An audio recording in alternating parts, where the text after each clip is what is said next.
What you gonna tell Joe Byron when you see him?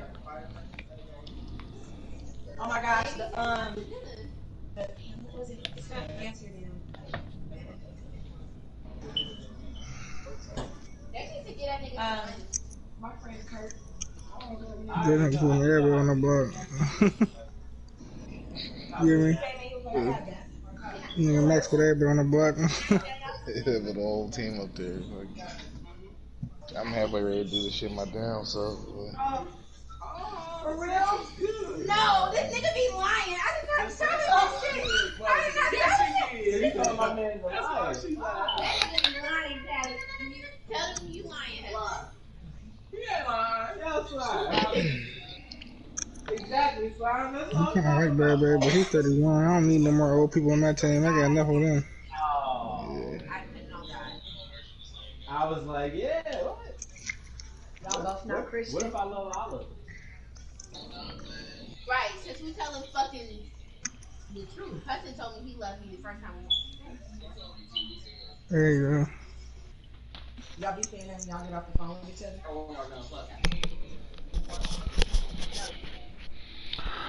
We rock out by ourselves. I need a mean passion.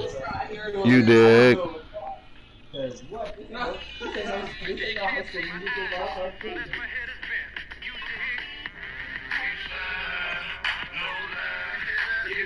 I'm about to say.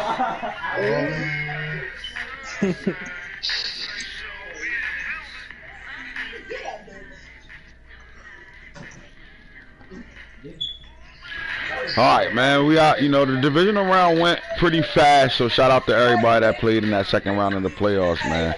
Game of Thrones season 3 playoffs, divisional round recap. That's all it comes down to. Real talk will be tomorrow.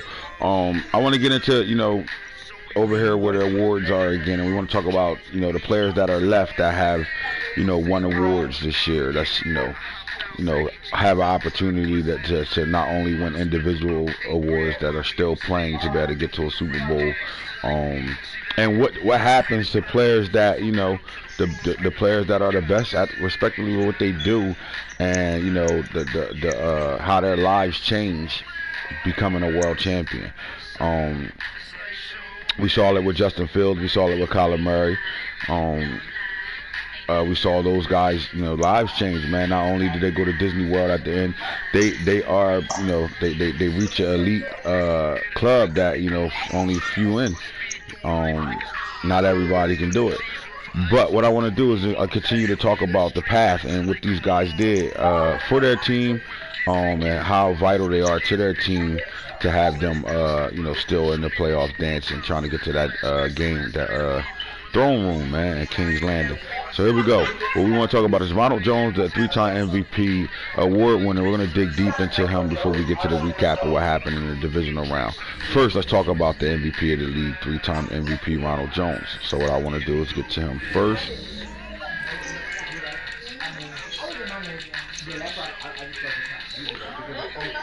And let's dig into his life as an NFLer right now, man. Now, how important would it be for a guy like Ronald Jones to bring Tampa Bay a Super Bowl? I think it'll be real important. Again, as far as advertising his brand, who he is. When you the face of the NFL as the best runner in the league, right? And the way he's doing things, you know, his numbers are ungodly. Like, he might be the best running back of all time with these numbers right now. And I will beg to argue that we could say that right now. No one's had a 3-year run like this guy has had. He's different. I mean, 48 touchdowns in his first in the first season, 63 and 55. Outstanding numbers as a runner. Now let's look at guys that in the NFL that had long years, long tenders, like 12-year guys, and these NFL record book holders and stuff. And let's just see where he's at career-wise, right? Let's get to the rushing yards. Now, 3 seasons will be very hard for him to get on this list when you got guys that have really, very long careers. So I don't see him going to be on this list right now, but you know, one more season of what he's done, he's definitely pushing the envelope to be on a list of all-time greats as the leading rushers career-wise. Rushing touchdowns, he is #1 right now. He passed Emmitt Smith, and he did it in 4 seasons, 3 seasons actually.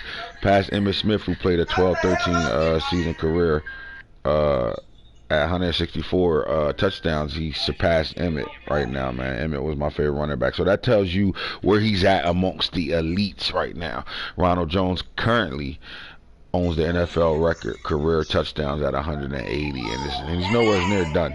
And that's the thing. If he plays as long as Emmitt Smith played, he will go over that by, you know, he's probably somebody that can reach 300 touchdowns in his career in a 10-season league, if he's the running back the entire disc.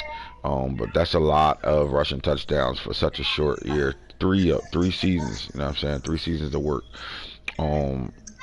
Again, just that alone gives him the conversation of the yellow jacket, right? Or blue jacket in Game of Thrones league, the blue jacket Hall of Fame, Game of Thrones Hall of Fame, alone, right? Now let's go amongst career stats right now, right? And we want to talk about the league itself and NFL. And let's just see how far he separated himself from everybody else right now. So TB12. You see the guys that are still in the league as quarterbacks on their roster: the Aaron Rodgers, the Matt Ryans, the Russell Wilsons. These guys are way up there in passing yards, right? But I want to get to the rushing situation right now, and we're going to look at it right now. In the league left with guys that have played for 8 or more years, Ronald Jones is currently #1 with 11,366. This is why I say one more season he'll be on that all-time rushing yards list. He's at 11,368 right now at a 6.7 average yards per average, 127.7 yards a game, and only 6 fumbles in his career. 236 broken tackles. I don't think there's another running back on here that has more broken tackles. None. So that just tells you the effect of his style of run, man. He runs with force. He runs with power. He's not easily to bring down, and he's super elusive, man. We haven't seen a back like this in a very long time.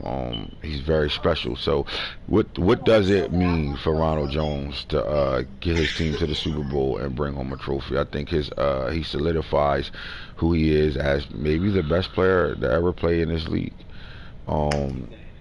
He also solidifies that blue jacket. And then I think, you know, as far as his brand,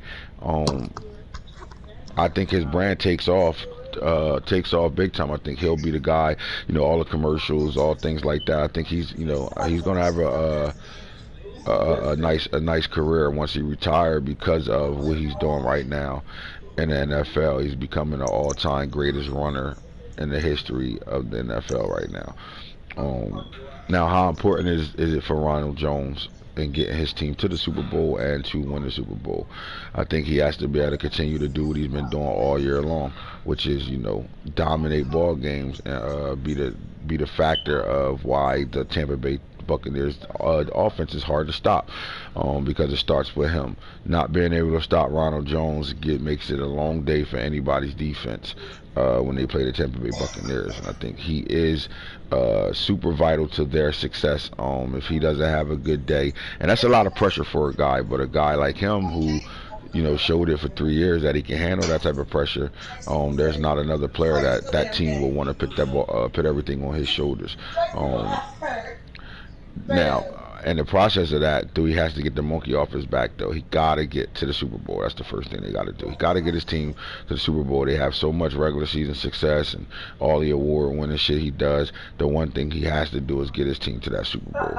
So I think that same the gold at the pot of gold at the end of the rainbow is, you know, immortality, but the pressure to get to the end of that rainbow weighs a lot, because, you know, another disappointing not getting their season changes the conversation of this running back. You know, he'll be always considered the best running back, yards and all that, but will he be called the guy that couldn't get his team there through all the things he's done? So there's a lot of pressure on Ronald Jones going forward right now. So that's one of our award winners that are in the that's still playing right now. As we continue to look at who else is playing, we got to go to the AFC. All right, so Lamar Jackson. Lamar Jackson is in the AFC, and you have Kyler Murray still playing in the NFC as a, I think, best quarterback award. Yes, sir. All right, so let's go back.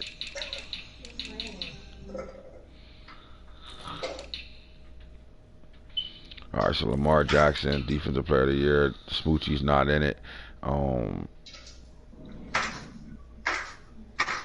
Always there, always there. Von Miller's there. Yep, so we still got some guys there. All right, so let's just talk about Lamar at the end of the day. Lamar, I mean, I don't know if you're going to better find him in the record books while my girl over here snoring like she a grown-ass man again. Blowing my shit. Oh, my God. I'm about to flip her all the way over. Hey, God damn it. Yeah. It's like she heard me in her sleep. Hey, God damn it, close your fucking mouth. Oh my God. We don't see, again, quarterback as far as careers right now, you're not gonna catch this too many, they gotta play a long season for them to catch some of these quarterbacks. Alright, so but what I will say though is the same type of pressure I said about Ronald Jones is the same type of pressure Lamar Jackson is going to be under, because at the end of the day it's win or bust for Lamar. He's never had an opportunity to enjoy any success that he had regular season because it's the high expectations for him. If Lamar Jackson can win a Super Bowl, he will take over as the face of the league, period. I mean, he's that explosive, and I think he's when you're dealing with a guy that, the high expectations for this guy, so everything he does is under a microscope. Like, so if he come out and he can't have a bad game. The pressure on him is real, but he's probably one of the guys, one of the players that we know that can handle that pressure where he, does it at a high level. But at the end of the day, it comes down to this. We see you during the regular season and the playoffs, the AFC side of things. Can you get over that hump and win a Super Bowl? And if Lamar, to me, if he wins that Super Bowl, he can literally jump as the face. Now, I'm not saying, when you look at who's the better player, is it Ronald Jones, as the best player in the league, is it Lamar Jackson? You can argue all that stuff, but I know one thing: if this guy wins a Super Bowl, that the endorsements, all that stuff, everything turns around tenfold. He goes skyrocket to the face of the league fast. Kyler Murray, I mean, if he win two, he solidifies at the best quarterback of all time in our league too. Like, he's on that same path as Ronald Jones as a Hall of Famer, Blue Jacket guy. But he already got a Super Bowl. He's in that club by himself. Not by himself, because Justin Fields is there too. But they're in that club right now where they can talk about something that a lot of teams don't have. They got that ring. So he's looking to do it for the second time. And I think he starts to separate himself where you get quarterbacks that win multiple Super Bowls. Quarterbacks win, and when they win it, especially guys that win it young, they're expected to get there and do it again. But let's look at the guys like Patrick Mahomes, who won the first Super Bowl, didn't win another one yet. Who else? I mean, you could go. There's only a few quarterbacks that won multiple Super Bowls. I mean, Aaron Rodgers is one of the best quarterbacks of all time. Won Super Bowl. You got multiple Super Bowl guys like a Tom Brady who's on a different planet. But you start to have that conversation. If Kyler Murray wins another Super Bowl, can he do what Tom Brady did in his career? Can he put plenty of rings on his finger? Like, because this is a quarterback and that team together, they're not going anywhere. They're going to be around. So if they get to the next Super Bowl again and win Super Bowl number 2, they can go on a run and win multiple Super Bowls. And then we got to look at him and the names of like a Terry Bradshaw, a Troy Aikman, Tom Brady, these guys that won three or more rings. You start looking at them as those type of guys. So Kyler Murray, there's no pressure on him at all to even do this because he's done it already. He's won a Super Bowl. And because of that, there's really no pressure on him. I think their offense, the way they play, you would think that he would be he would be more of a popular player. But I think, they just do so much stuff on offense with so many different players that it's I want to say a team thing though, but you just don't see the his brand like building like in the league. He's talked about that season he had this year was one of the best seasons ever, and it's going to be talked about, and you'll see commercials and things like that for this guy because of that season he had. But he won that second ring. We talking about a guy that the media changes their course. They stop talking about a Ronald Jones. They stop talking about a Lamar Jackson. They stop talking about how young Justin Fields won the Super Bowl. They stop talking about that, and they start talking about who's better than Kyler Murray and can anybody beat this Cardinal team. That's what they start talking about. So that's what's on the line for those guys. But I think they come into this game against the Tampa Bay Buccaneers.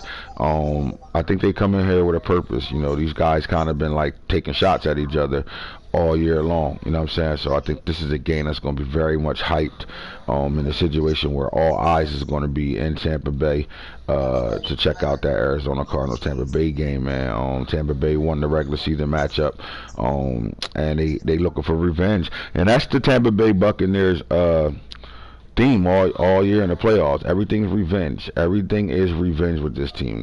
Teams that knocked them out of the playoffs, that's the course they have to take. They handled the Bears, and they handled the Bears conventionally. God damn it! Hey, you snoring loud as shit. I was trying to fix your head. You snoring loud as a motherfucker. I'm on a broadcast, right? The podcast show, and you in the background to my.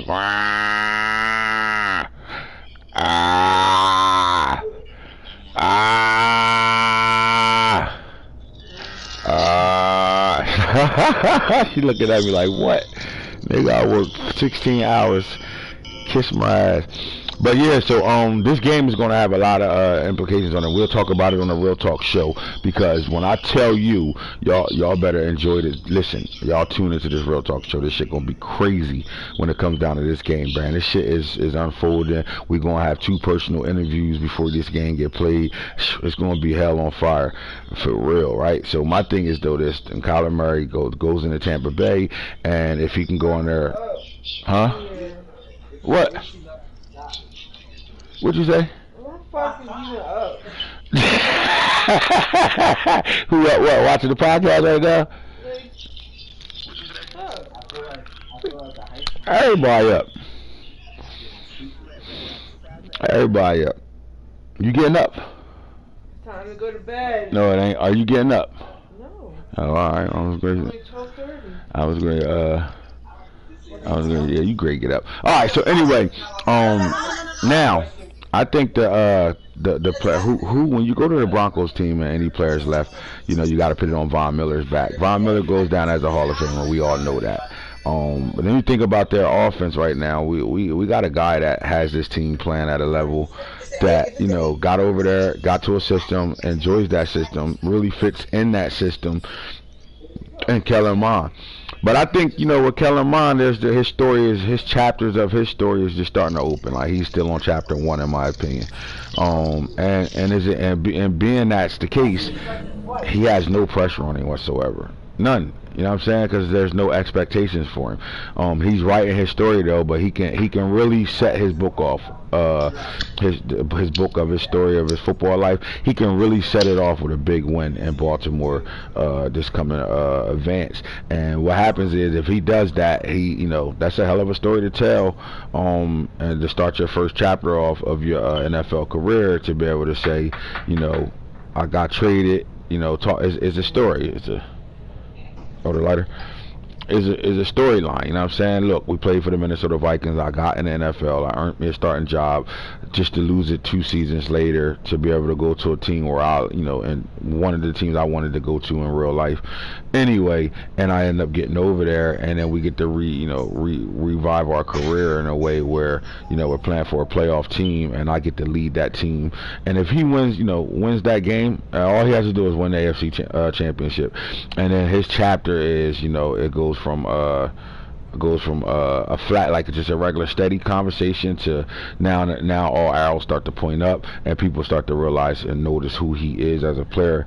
So he, that's still not a lot of pressure, because you still get to write your story the way you want to write it, win or lose. But that win will be, that book will be a top seller before you guys even get to the plot or the middle of his career. You know what I'm saying? He's just at the beginning, giving y'all the first 15 to 20 pages of his career in that book. And if that happens, then this guy, man, again, he sets the tone, and he gets to direct how that story is told going forward. So again, we like the guys that's playing right now. I think the Broncos, Von Miller, can this Broncos team send him out high, because I do think he'll retire at the end of the year. And who knows, they're probably over there playing for him on his last hooray.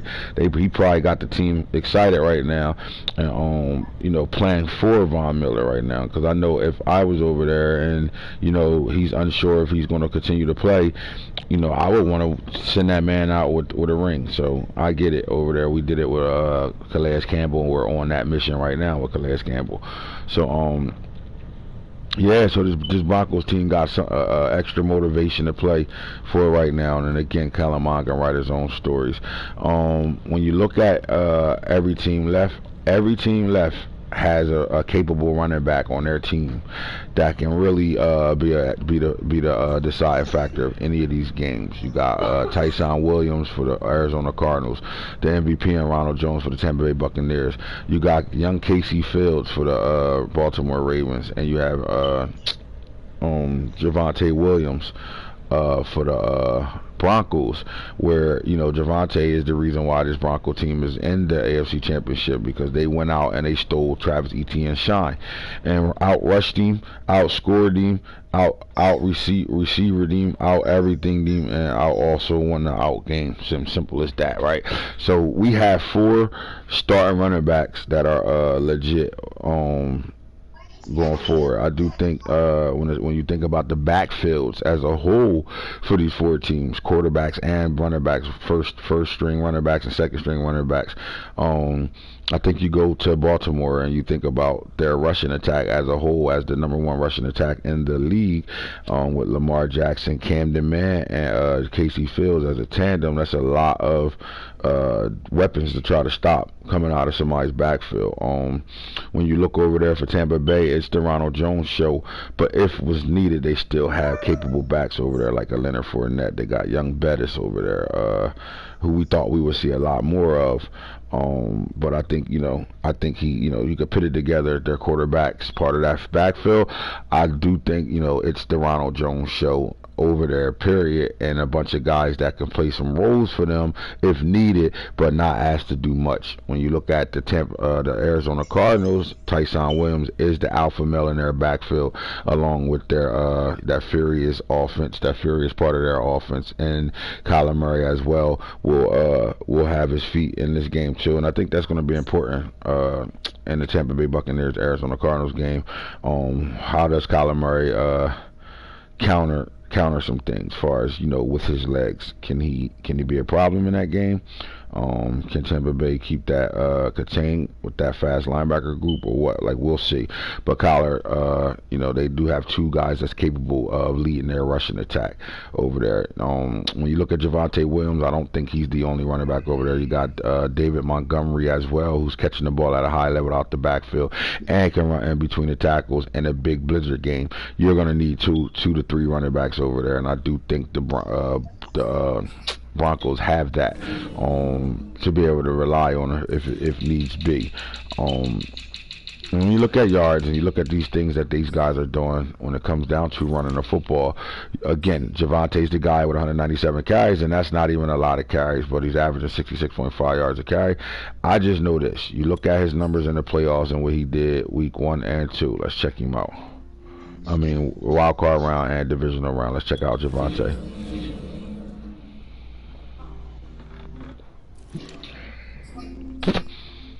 wild card round against the Chiefs, 19 carries, 119 yards, 6.3. So he's very active. I mean, in the blizzard, he got 28 carries. He got the carries we thought Travis Etienne would have got, 28, 166, 5.9. The way he reversed his game and let the running game lead him to a 40 to 14 victory was crazy. 6 yards to carry and a touchdown. So we know he's going to get the football, and he can get it a lot. He's coming back from a blizzard game, playing another blizzard game.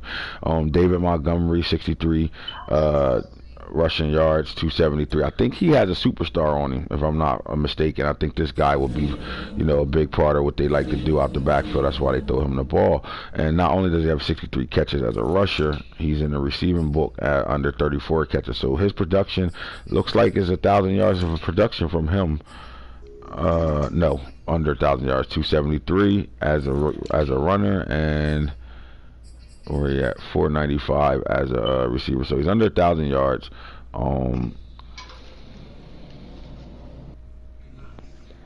About 700 yards from out of him with 4 receiving touchdowns and 3 rushing touchdowns. So 700 yards, 7 touchdowns out of this guy. But that superstar can help them out in the blizzard. I do know that. And you also know Kellen Mond can take off as well, 5.8 yards to carry.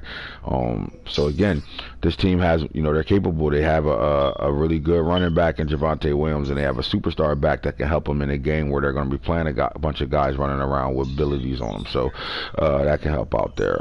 You look at the Buccaneers backfield, again, it is the Ronald Jones show. Nobody has 20 carries or more outside of him. 391, everything goes through him. 3,028 yards, almost 8 yards a carry, 55 touchdowns. He has 85 broken tackles. He is everything in their backfield. Simple as that.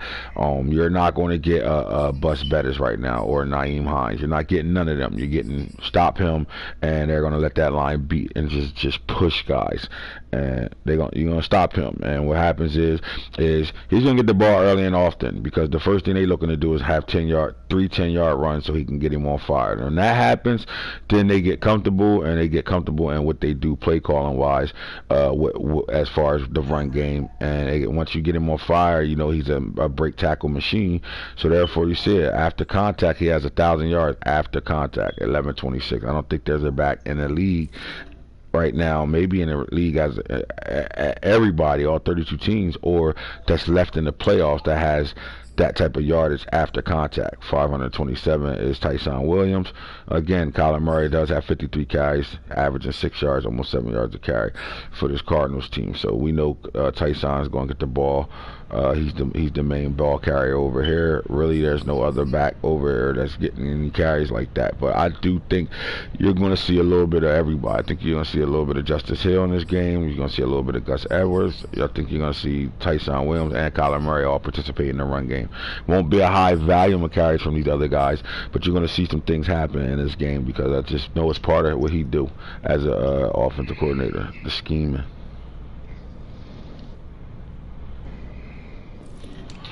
And then when you go over there to Baltimore and you look at their rushing attack, again, they bring the #1 rushing attack in the league. So they got, Camden Mann is averaging 7 yards a carry with 78 carries, 546 as a runner, 5 touchdowns. Lamar was, 69 yards under 1,000 yards this year, but 104 carries, 931, 12 rushing touchdowns, 9 yards a carry. And then there's that kid Casey with 264 attempts with 2,057 yards, 7.8, almost 8 yards a carry.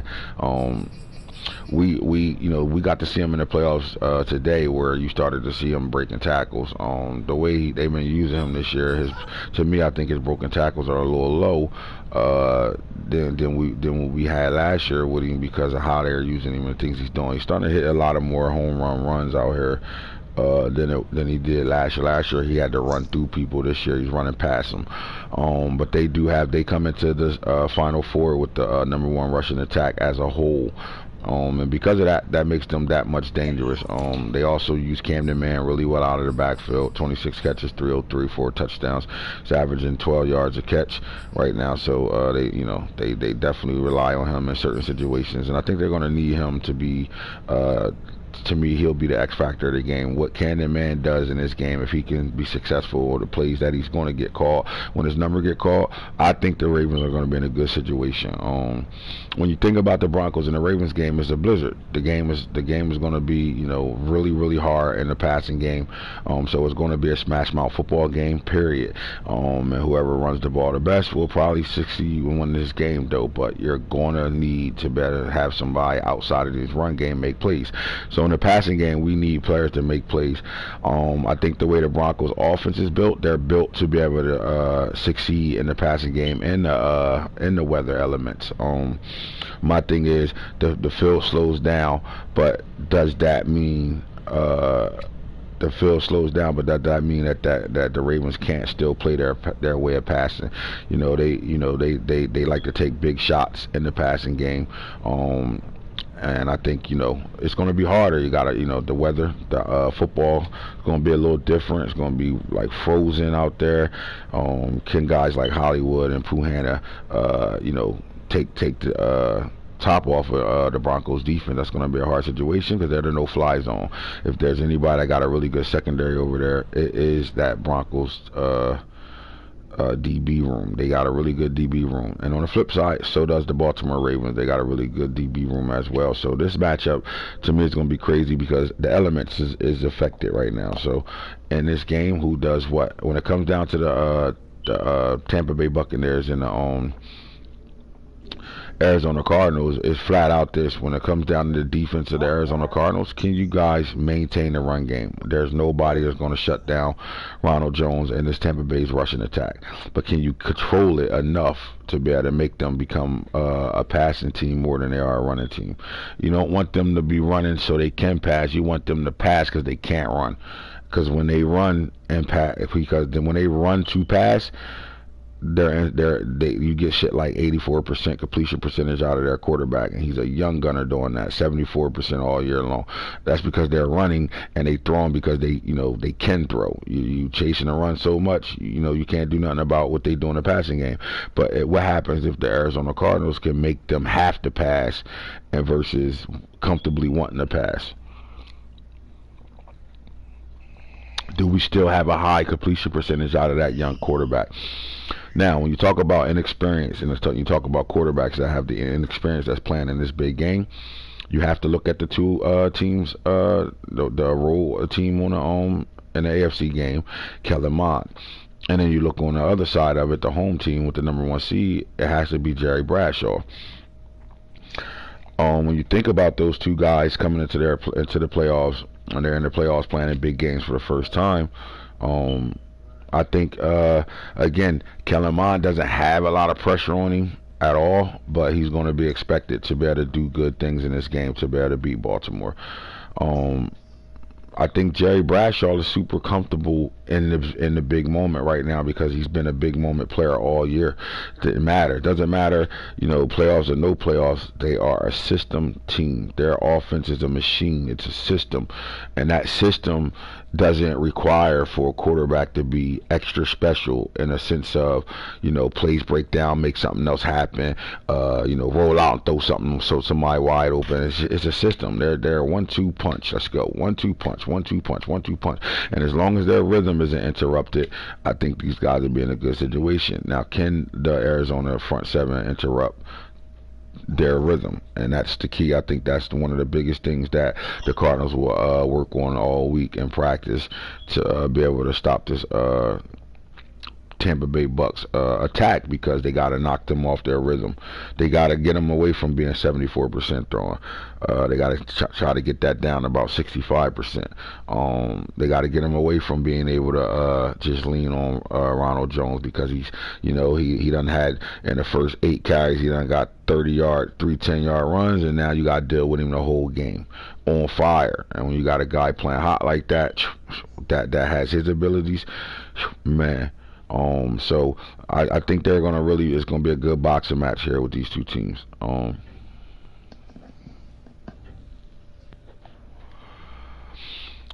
One side, you got Tampa Bay has the number 1 defense in the league. On the other side, Arizona Cardinals have the number 2 offense in the league. on one side you got Baltimore Ravens as the #1 offense in the league, and I think on the other side the Broncos are a top 10 defense. I think if I went to the team stats and really just go straight to defense, you're gonna see the Broncos in effect, right? They're #2 in total yards allowed, right? In the passing defense, they have, the number 2 passing defense. Is this the #2? Yep, here we go. That's right. The Giants are #3, Cowboys are #4, football team are #5. All right, this is what I want to see. So the Broncos, see about the rush. I think they drop a little bit when it comes down to the rush, and they only drop a couple spots. 2, 3, 4, 5. So 2, 3, 4, 5. They're #5 in against the run. Points allowed. They're in the top 10 here. 6. Yep, #6 there. Sacks on the season. These things don't make them break or make them. Make or break them. But they are 1, 2, 3, 4. They're #4 there. Fumble recoveries. Another one of those stats that don't kill them if they're not in the top 10, which they're not. And interceptions. The no-fly zone team are #5 on this list. 1, 2, 3, 4, 5. So yes, they're the number two defense in the league. So in the AFC game, you got the #1 offense going up against the #2 defense. On the NFC side, you got the #2 offense going up against the #1 defense. 1 versus 2 in both of those games. The #1 seed, #2 seed on both sides are playing to go to the Super Bowl. That's the expected. Usually when you gambling or you're taking bets on, who's going to win it once the wild card happen and you start to get the seedings. This team is #1. They got home field advantage throughout. You expect the #1 seed to be able to get to the AFC Championship. They did exactly that. The #2 took a path there as well. They got there. On the other side, same thing. Tampa Bay and the Cardinals were 1 and 2 respectively. And I think the Cardinals had their tester game already in the divisional round, squeaking by the New York Giants by 1 point. That's their squeaker game right there. That's that test them game to the point where they can be ready for anything now because they had a pressure game already. The Broncos and the Ravens both are, really kind of got through their games easy. So I don't know if they had that pressure moments right now, so we'll see how that goes. I think that's pressure itself, though. Both those teams, kind of skating through the playoffs easy. Now they got to come up and play a game where it's going to be a tough game. Both coaches are very good, both their teams are very coached very well. So we're going to see a lot of situations popping right now. Now let's get into the conversations of what happened in these divisional rounds, man. Games were played. I was asleep all day. I think I went to sleep about 4:30. When the last time you heard from me, Craig? Nah, damn, it was definitely early. Right, because you called me to handle that shit for the other league, and I don't think I remember anything after that. Nah. Until about, I think it was like 9:30 when I got up. All right, so I missed a whole lot, man. Did I miss some? I know you probably seen a couple games, right? Am I? Yeah, you missed some good games. The only game I didn't see all the way was the Jacksonville-Denver game, but I seen the other ones. All right, so you played in one of them, so of course, when I talk about it, you're gonna better walk me through some of the things that we saw over here. But you know me, I gotta get into my to get to them right now. Let's go over here and talk about the divisional round. I didn't want to go there. We wanted to go here. All right. Maybe I'll do it as the first game played. Which was the first game played? Was it the Cardinals? We're going to save that. Jacksonville and Denver. So let's go right there and see what happened in this game right now. All right. So just to recap, wild card round, the young Jaguars took their first step of winning a playoff game in their young quarterback's career. 3 seasons in, he gets his first playoff victory, and it sends him to Mile High to go face the Denver Broncos in the #2 seed versus the #4 seed. And we get over here to this game, and we can see some action. Let's get to it. All right, man. We thought Travis Etienne in the snow was going to be the guy, right? Everybody picked Travis Etienne to have a good game and possibly win this game. This was supposed to be an upset, and it didn't happen that way. What happens when you know a guy paying attention? He might not be commenting on the shows and nothing like that, but all day for 2 days straight, he had to listen to Jacksonville's going to go into Mile High and win that game, and we're going to there comfortable because they should be loose playing. They don't have no regrets.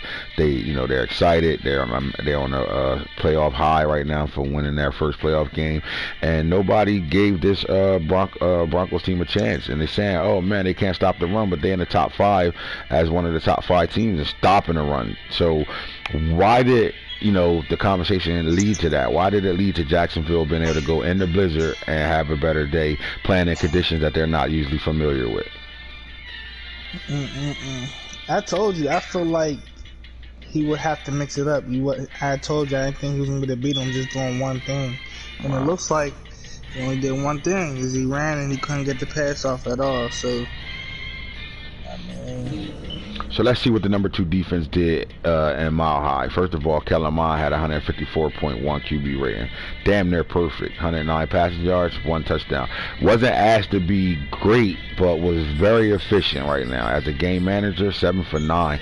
I mean, this is a blizzard game right now. You don't never expect to see a Jimbo team, a Jimbo coach team throw 9 passes in a playoff game, period, right? You usually see him, 22 attempts type shit, 77%. But he played a smart game. He came into this game and said, we're going to take on this weather condition and we're going to do something that, we have to do to win this game, which is be able to run the ball, control it, and be efficient when we do throw it. And he did exactly that. No turnovers, wasn't sacked, had a touchdown, 109 yards, and 77% as a passer. On the flip side of it, if you see a quarterback with a 26.1 QB rating, he had a bad day. This man had 54 yards passing, 3 interceptions. He was sacked once, 57%. Not going to cut it.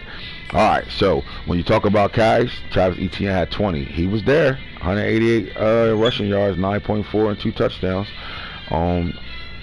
He got his. So what was the problem? Was it the fact that Trevor Lawrence couldn't make a play for them? Is the reason why they really lost big, 40-14, because Travis showed up. 3 turnovers and none. That was big. Yes, sir. Javonte Williams did something he probably didn't do all year long, which is carry the ball 28 times in this game. I don't think we've seen him carry the ball 28 times in the game at all this year. He averaged 6 yards a carry with a touchdown, 166 yards. So he was there on the ground. Judy had chipped in with 2 carries, and Montgomery had 2 as well. In the passing game, it really wasn't that much needed, but Jerry Judy did what he always do, which is see the end zone. 2 catches, 43 yards, 21.5 yards a catch, and a touchdown. Defensively, though, on the flip side of things, Patrick Queen showed up, 14 tackles. Baron Browning, to me, he was their best linebacker over there with 9 and an interception. These guys played. Who played in the backfield? James Wiggins from the safety spot. Came down with 3 tackles for losses. And here we go with this disconnect activity shit. My question is, for him to be a back deep safety, are you impressed with that though, Craig? For him to have a back deep safety coming down getting tackled for losses? Yeah, definitely. That's definitely impressive. You know what I'm saying? Because he can't play in that sub linebacker package at all. So that tells me that Shogun could have took advantage of some of that safety coming up like that. You know what I mean? Yeah, I think the same thing. You got to be able to see that, recognize that, and take advantage of that. Because when they walk them safeties, free safeties and strong safeties down from back deep like that, they are abandoning their responsibilities and selling out for the run. And you got to better make them pay in that moment. And they wasn't able to do that. For a guy like him to be, playing the way he did and getting to the 3 tackle for losses, that's huge for him. And then we know Caden Stearns is an animal. He's been a top safety in the league his whole entire career. He also had a tackle for loss. There was only 1 sack, and that was Von Miller. Von Miller showed up, man. He doesn't have to have a lot of sacks because you're not getting a lot of passing attempts from that team. But he showed up and did what he always do, which is get to the quarterback. In the passing game, we had 3 interceptions, and it was Browning, Vincent, and Paddock sustained. Do we not talk enough about these cornerbacks over here for the Broncos, man? They got a really good cornerback room. We need to. We need to, right? Yeah. It's tough. Now you think about it, Kerry Vincent Jr. and Patrick Surtain came in at the same year, but they came in on 2 different paths. One came in the second round, one came in the first round. And all they doing is, you know, as a tandem, at least and they young still, bro. They only got 2 years experience right now, both of these guys. And they really are, you know, should be talked about as one of those teams that have 2 corners that can shut the field down and can cover their man all game long, honestly, because these 2 guys are exactly that. Both of them have picks in this game. The Broncos did what we thought they would do. I think they win this game because they were the better coach this game, period. They understood the adjustments to the weather. You know, they leaned on their running game and a strong number 2 ranked defense in the league to be able to win them a ball game 40-14. Super big victory for the Broncos to be able to go to that AFC Championship game. Alright, fellas, man, we see that. We go sliding and we keep going over here. Did the Tampa Bay Buccaneers play before the Giants and the Cardinals? No, Giants and Cardinals play next, and we play. Alright, well, we like both these games as the game of the week right here. Cardinals and Giants, and they didn't disappoint us. And then we also had the game you must watch right here, 49-14. Now, when we talked about this matchup, we said the last time they matched up, the Bears got their asses handed to them. I'm starting to feel a little bit of a vibe change here. What I'm starting to feel is I think Tampa Bay is starting to show that they understand what the Bears want to do, and they have their number right now. I think it's safe to say that right now. Offensive yard game 477 to 374. The run game 188 to 112, and the passing game 289 to 262. First down, 16 to 15. So you see, they was even here, but the one thing the Bucks don't do is turn the ball over, and the Bears did 3 times. So Fields had 3 turnovers, whether it was, you know, interceptions or a fumble. It doesn't matter. He's the quarterback. He's the field general. His team turned the ball over 3 times. Now, let's look at quarterback play. 158.3. That's a perfect QB rating right now. So this man threw the ball 14 times and completed 12 of them at an 85% clip right now. See, this is the shit I'm talking about. When they're a rhythm team, they're a system team. And if you can't interrupt their rhythm, you are going to be in trouble, because if they can run the ball at a high level like they do, then it's almost impossible to stop this passing attack.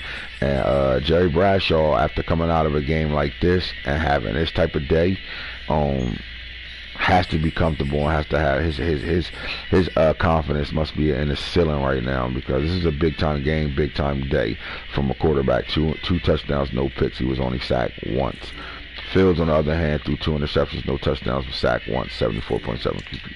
Now, running attack, 28 carries, 168, 3 touchdowns. Ronald Jones, 6 broke tackles in this game. He showed up. They do what they always do, which is give this man the ball and allow him to go to work. Fields and Warren both had 6 carries apiece, but it really wasn't effective. They did score touchdowns, both of them. Fields did score 1 on the ground. I think the Bucs was prepared for Justin Fields to be taking off and running the ball. Yeah, definitely. And because of that, you know, man, because of that, you just contain it and allow it to be what it is right now. Michael Warren, 6 carries, he had a touchdown as well. But to me, that looked like some cleanup duty shit. I don't think that was, you know, those 6 carries, 46 yards was effective, because if it was, he would have had more carries than that. So, but they did use, you know, 3 running backs in here. They just wasn't really successful in doing anything right now. Talk to me about the game. Like, what happened in the first half of this game? Let's go back to the box score. And it was a 21-7 at halftime. How did you get off to a great start like that? I got the ball first. You know, we put a drive together. Then he got the ball back. He got the ball after they hit the ball. He went for on 4th down on his side. We stopped him. He drove down and scored again. Yep. And he did put a drive together after that. And he left me like a minute 40 seconds left before the half. And we was able to put a drive together before half to go 21-7. So it comes down to first half coaching, right? I mean, why would you go for it on your side of the field in a playoff game against the number 1 defense in the league? Desperate situations cause for disasters in that situation, right? You had a 7-0 third quarter. You got ball back. You got ball back in that third quarter, but he must have got a stop because he got the ball first in the second half, and then the fourth quarter momentum swung 21-7 in that moment right there. Once he went down, he became one-dimensional. One-dimensional, okay, all right. He just sat back and passed the whole second half. For real. Right. and it kind of played into my hands to what I kind of want him to do. All right, 99 reasons. John Jenkins went out there and had him a day. 6 catches, 156 yards, and a touchdown. The tight ends in the divisional round, you know, you got about 3 or 4 teams that had tight ends that had days. But he had a really big day. 6 catches, 156, and a touchdown, 26 yards a catch. Why was he so successful in this game? He just knows how to get open. He's lined up against linebackers sometimes and safeties, and he uses his big body to catch 50-50s with safeties, and he knows how to beat linebackers. So we had an Eskridge sighting, a big play out of Eskridge. 1 catch, 77 yards, woo baby, touchdown. Was this? And that was off of Josh Jenkins. I mean, I did a tight end corner. He took his safety and 2 players with the tight end and left Eskridge 1-on-1, and it was just lights out. Don't cheat me moment. Don't cheat me moment. And let's go look at that Tampa Bay Buccaneers defense and see what happened in this game defensively and what these guys went out there and did.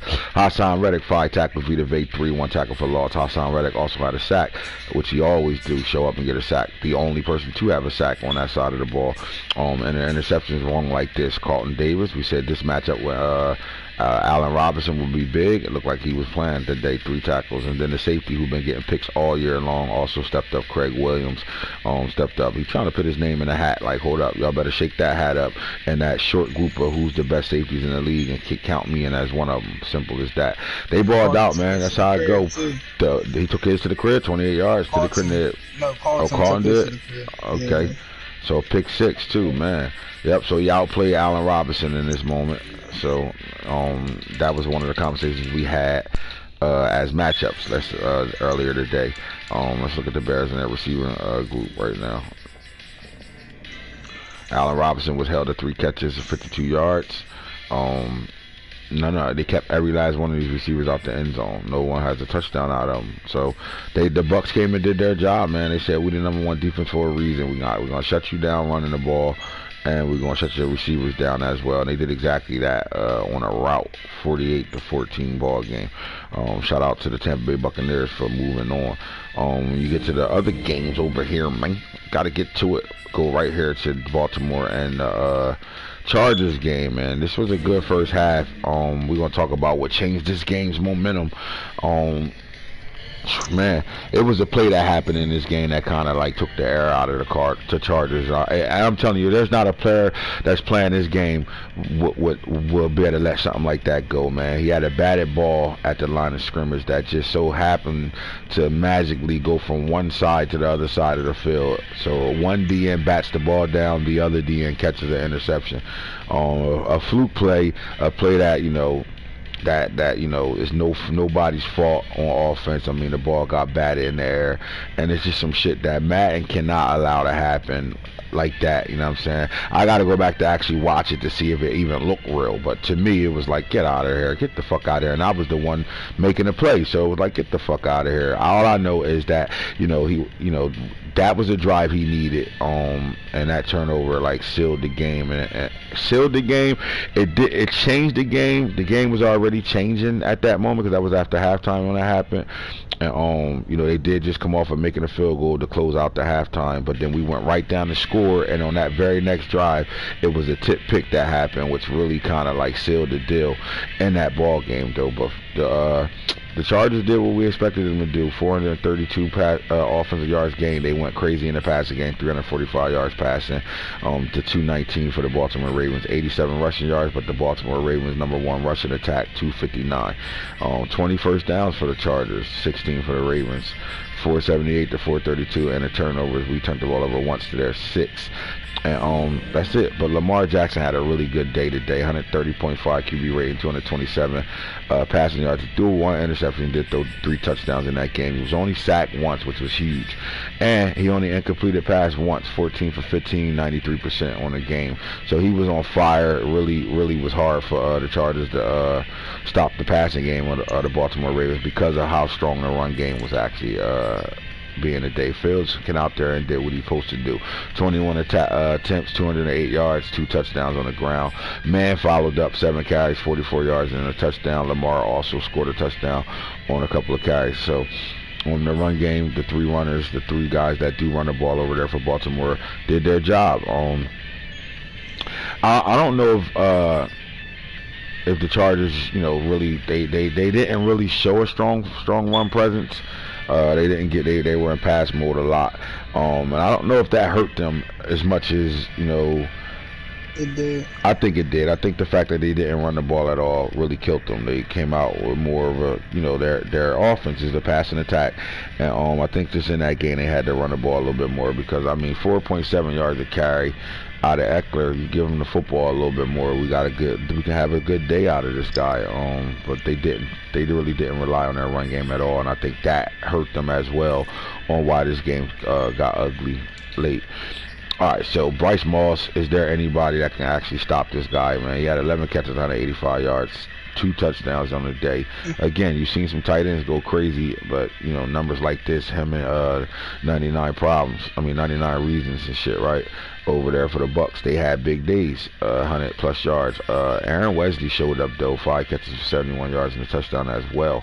When you look at the receivers, Puhan had 2 catches, 72 yards and a touchdown. Didn't really need much out of their receiving core. Hollywood Brown had 2 catches and a touchdown. Rashad Bateman had 2 catches for 32 yards. They were big plays, though. Those 2 catches were big first down plays that kept drives going. Tylan Wallace tried to show up 4 catches, 66 yards. When you look at the Chargers offense, and then when it comes down to passing, you're going to see multiple guys touch the football today. 11 from Bryce, 4 from Wallace. Allen had 2 catches. Jermaine Pierre, 2 catches, 30 yards and a touchdown as well. Hunter Bryan and Donald Parham Jr. also touched the ball. Defensively, though, the Ravens were flying around, flat out flying around. 1 tackle for loss for Sean Price. I think we got to the quarterback 3 times, though, which was huge. They threw the ball, we got the sacks, and then INT-wise,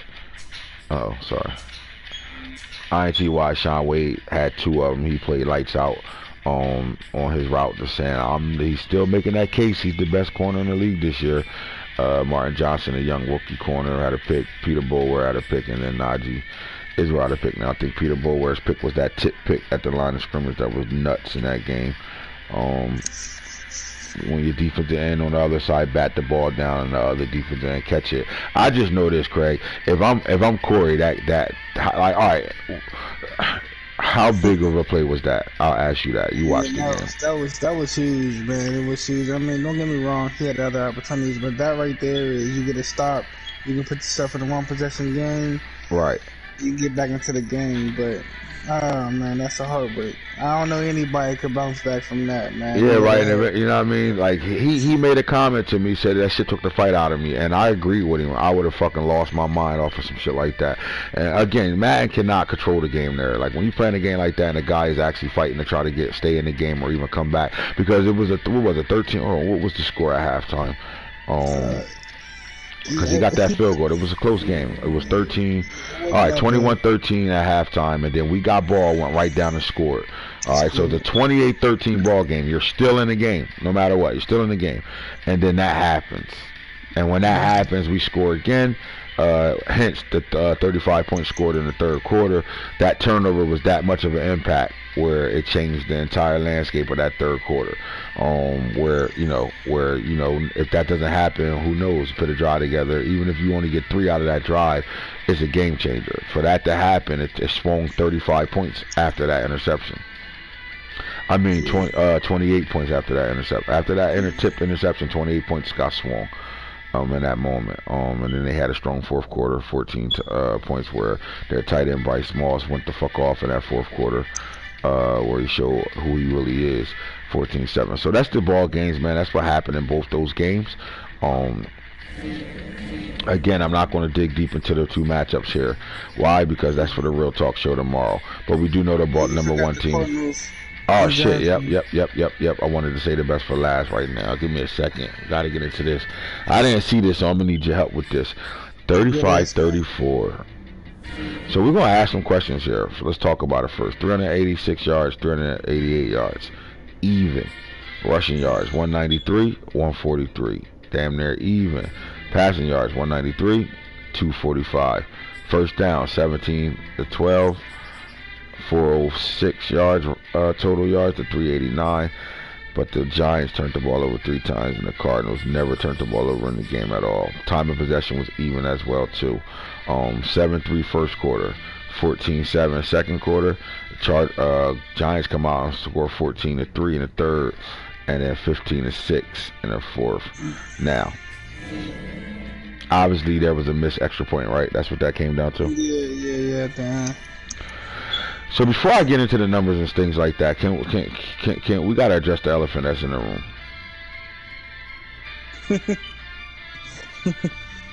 Is the Giants sweaty palms? Oh man, listen, man. From the outside looking in, man, it sure do seem that way, man.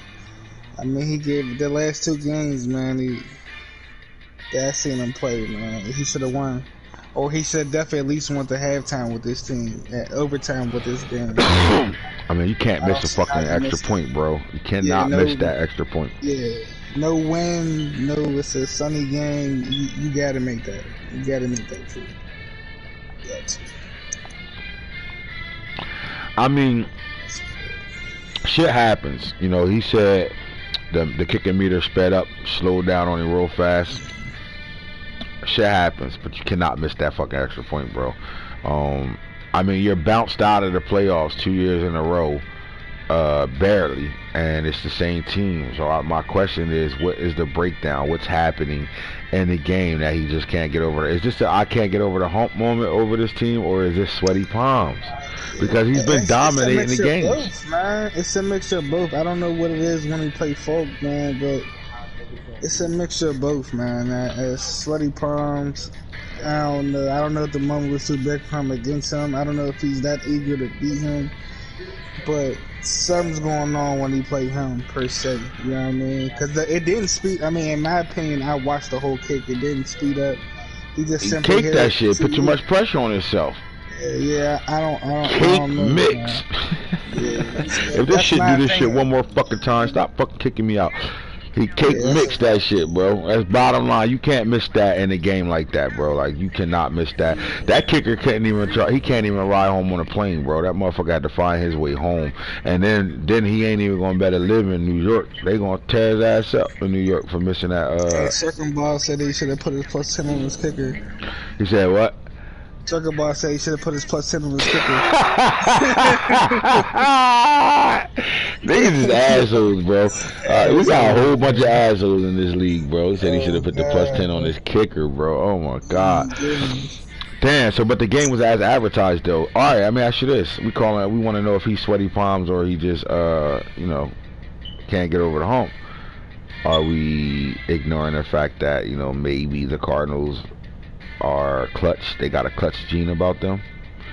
Yeah, oh yeah, he definitely got a clutch gene on there, but in that particular moment, him missing the field goal kick, I mean, it ain't like he iced him or anything. That got to do with Max, you know what I mean? What I will say, a testament to Max is, you got to think about what he did. He turned the ball over 3 times. Right. Folk didn't turn the ball over at all. None at all. He was a 1-point game away from going into overtime. Yeah, Possibly. that's big. You know what I'm saying? Like, for you to do that against that type of player, it's a testament to you, but you gotta finish some games out. And I think he got, like, see, this the problem though.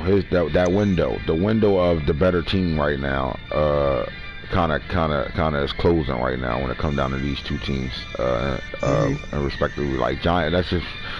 I know a lot of y'all probably be like, what, huh? But the Giants overall, team-wise, not the overall. I don't care about the who got the highest overall. I don't care about that. The makeup of the team. The one thing the Cardinals lack is a strong offensive line. I think they come into this game not. I don't know how good they are at stopping a run. So I'll take a look and see myself. Fuck it. We're just gonna go find out. How good are they at stopping a run? If this shit kicked me, what'd you say? I mean, he ran. It seemed like he had a lot of breakout runs with Tyson. You know what I mean? Where was Saquon Barkley in this game? I mean, Saquon had a pretty good game. He was running them. I ain't gonna say he wasn't running them. He was mixing it up pretty well, in my opinion. You know what I'm saying? Cardinals are Folk, ranked it's number like 9. picking They're top poison. 10 team against the run. All right, so they number 9. I would, I just that's all. I'm just trying to figure out like, I didn't get to see the games. I'm trying to figure out like where we at with this. Like where is the disconnect? Why are they, not pulling this game off? Yeah. I mean, I mean, honestly, I mean, the way anybody can pick the poison with Folk, you're so focused on, what I mean, stopping that pass. You sometimes can lose track of the run, especially when he runs from shotgun and spreads you out runs. You know what I mean? I mean, Russell Wilson, being the most experienced player in the playoffs, only threw the ball 12 times. So it looked like they was relying on a run game, which they did. Both running backs had 22 carries. Saquon 22 for 175. He had 3 rushing touchdowns, 8 touchdowns. So the game was 8 yards a carry. The game was going through him, period. But like you said, Tyson Williams is like not so fast, my friend. I could do it too. 22 for 123 and 2 touchdowns as well. In the receiving game, I mean, DK Metcalf showed the fuck up. 3 catches, 154. Both their big-time receivers played big in this game. But the other receivers, there's none up here outside of Arizona Cardinals. You don't see nobody. Barkley had 3 catches out the backfield. Other than that, it was Arizona Cardinal, and then, respectively, what happened defensively, even with the turnovers. So it just sucks because this was a great game that came down to a cake mix. Simple as that. You can look at the stat line all you want, see who did what in this game. At the end of the day, it came down to that kick, the kicker missing that extra point. And that can't happen, man. So that's a long ride back to New York. And they really got to reevaluate themselves and where this team is going to go next, because that window of opportunity is starting to close a little bit, as far as other teams in the NFC on a rise right now. That window of opportunity is starting to close right now. You had 3 opportunities to get a steal over the Cardinals and haven't done it yet. But so close right now. But when you're one of the better teams in the league, that's so close doesn't matter. I'm almost there. That shit can't be that. It gotta be, we confidently know we can go in there and get this dub. And, they played a hell of a game. Everybody played well all throughout the game. And as a team though, what do you say to your kicker, man? Do you uplift him? It's all right. We'll have another shot again, or you want to bring his fucking neck? Nah, he can't even get on the plane back. Man, they gotta make him. They gotta make him find his way home. Yeah. Like, look, when we take off and we take off and shit. Don't you just stay in your hotel room? They gotta lie to him. Look, we not leaving tonight. We all getting out of here tomorrow and shit. You got an extra night to go do whatever you want to do, and just leaving. Yeah, his wife had divorced him. Everybody gotta go. Right, she ready to fuck another kicker and shit. Everything, man. Like, it's just crazy, bro. Like, you can't miss the extra point, bro. I don't even think they gonna bring him back next year, bro. I mean, shit. He already should be off the team, bro. He gonna be known as Ray Finkel. That shit crazy, Ray Finkel and shit, boy. You out here missing kicks and shit. That shit can't happen, bro. That's just like not, and come on, bro. Big time players make big time plays in big time moments, but you lose the game because your fucking field goal kicker want shake out. That's what it was. His palms. Look, is this Max? His whole fingers is starting to fucking feel swollen. Motherfucker, it's hot as hell in the room. Motherfucker, your joystick fucking slippery right now. What the fuck was the problem? How do you miss an extra point? With we in Arizona, I could see if it was the Meadowlands, you have an excuse. This is Arizona, ain't no wind blowing. That shit was, I don't know, bro. That air dry as shit out there in Arizona. There ain't a fucking ounce of a wind blowing right now. How you go line up, motherfucker, stick your foot in the ground, look at your motherfucker holder, give him the head nod, they snap the ball, he got the laces out and everything, and you boot it and miss the fuck out of it. That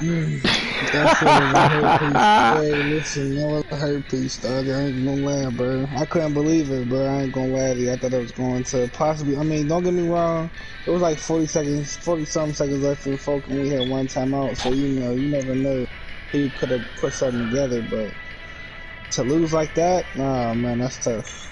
That's tough. Yeah, that's tough.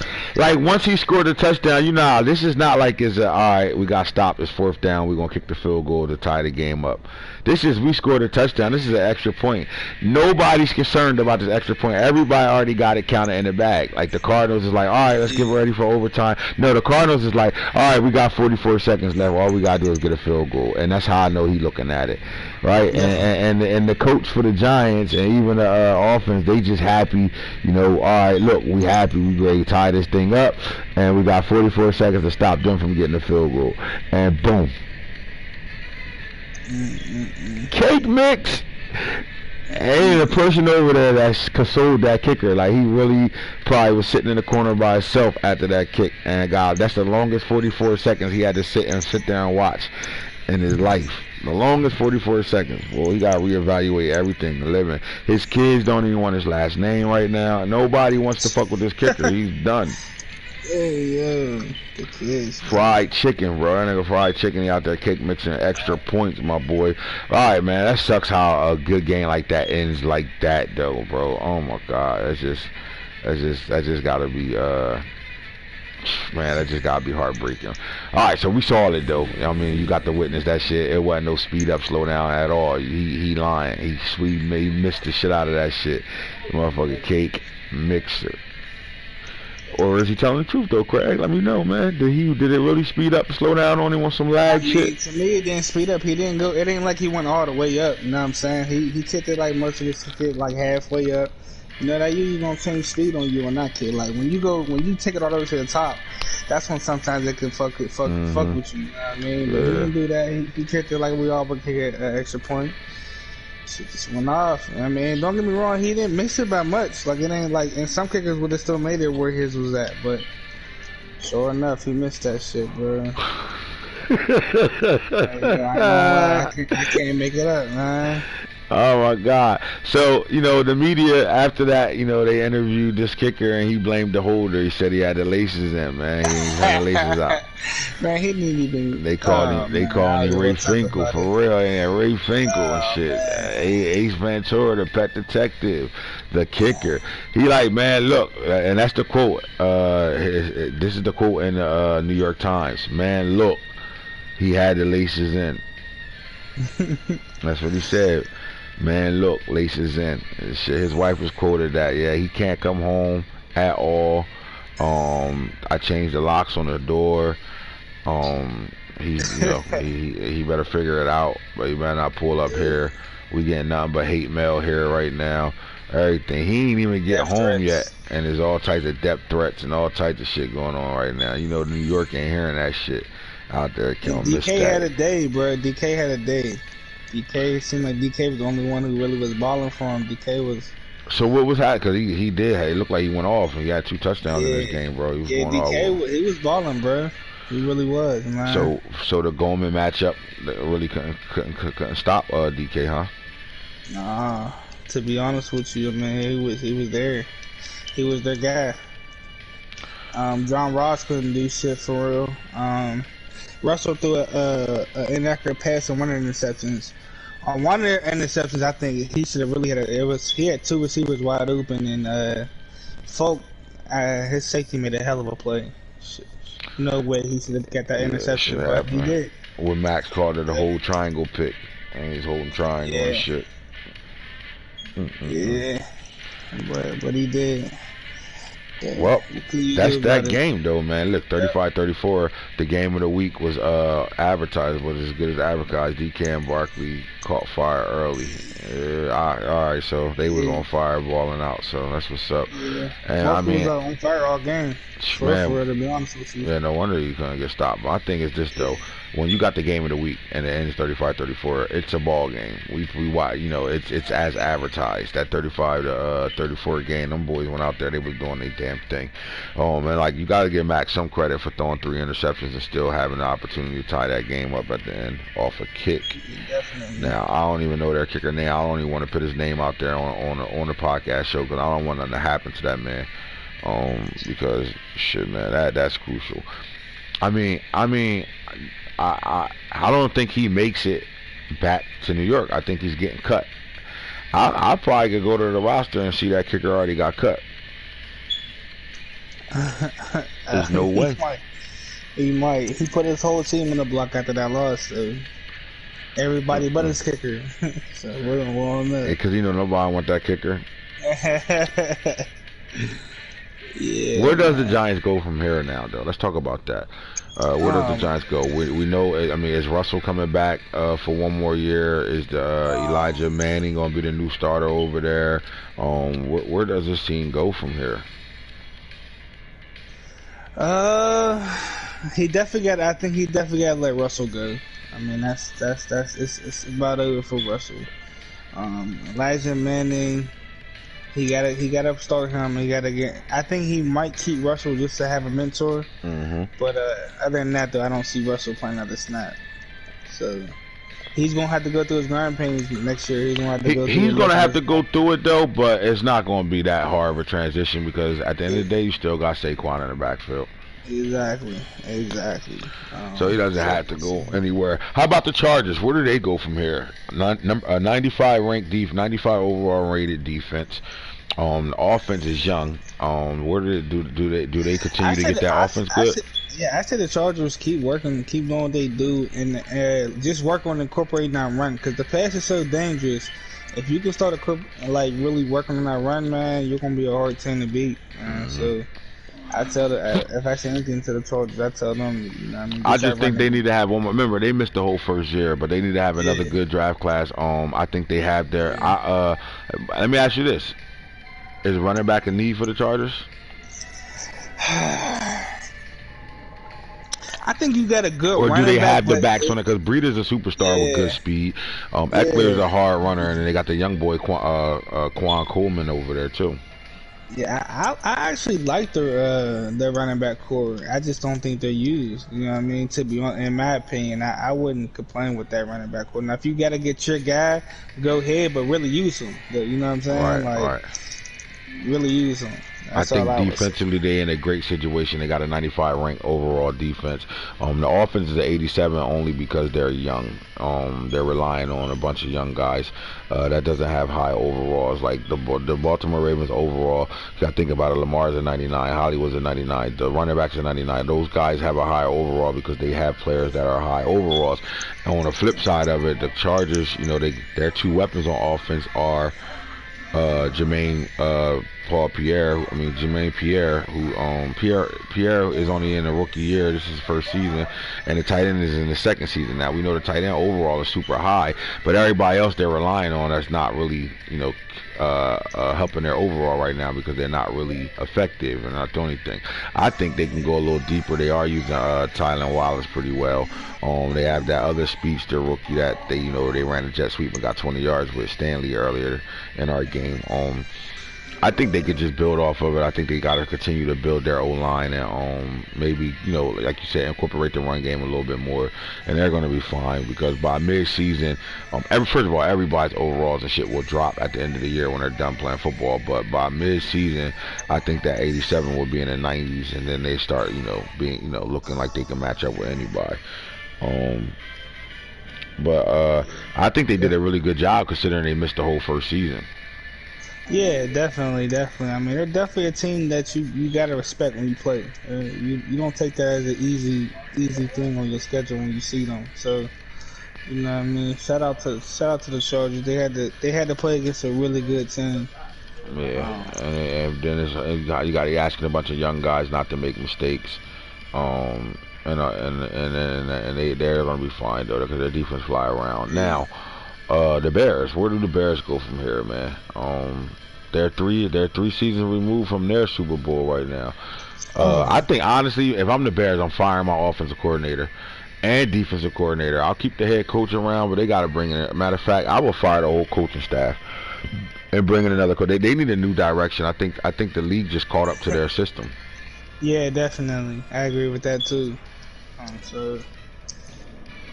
They gotta get into the lab, man. They gotta get into the lab, improve their game, and you know what I mean, add more to it. You know what I'm And saying? that's the problem with just hopping on and playing your games. You don't know your team. You ain't getting into this shit, so you run the same shit. Their offense is just, it's almost like, the Baltimore Ravens a few years back when it was like, man, guys are calling out our plays and shit. Well, Greg Roman only running the pistol and it's shit easy to defend because you know what the fuck to do.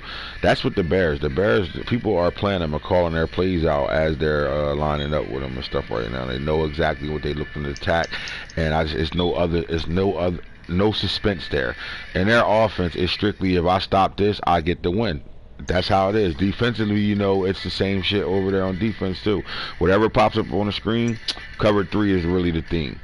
No matter what pops up, cover 2, cover 4, cover 3 is going to be the look. Simple as that. And I think they just got to go a little bit farther. They need their, again, offensive coordinator, defensive coordinator needs to get better at play calling over there, because they're easy to follow because they, by the time you get to the third quarter, you know exactly what they're going to do.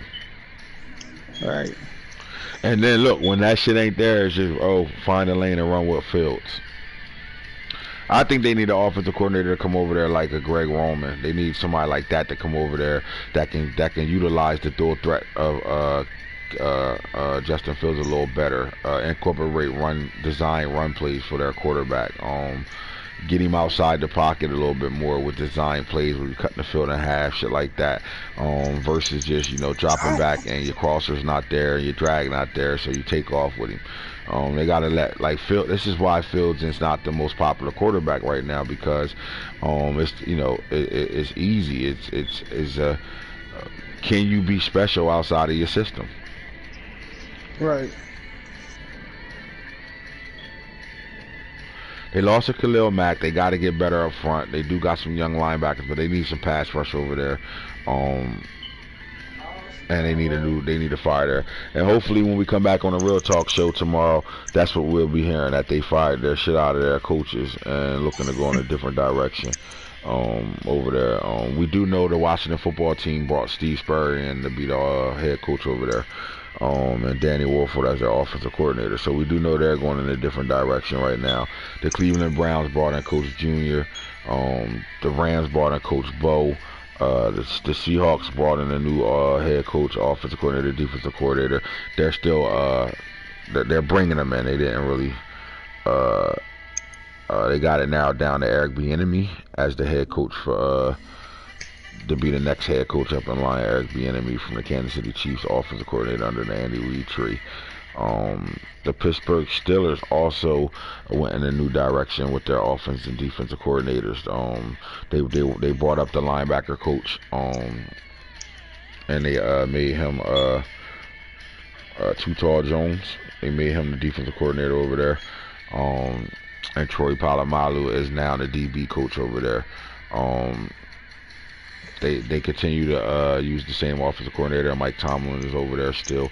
We think they'll be, back in the mix. The New York Jets as well. They brought in a new coaching staff as well. They went back to Rex Ryan, man.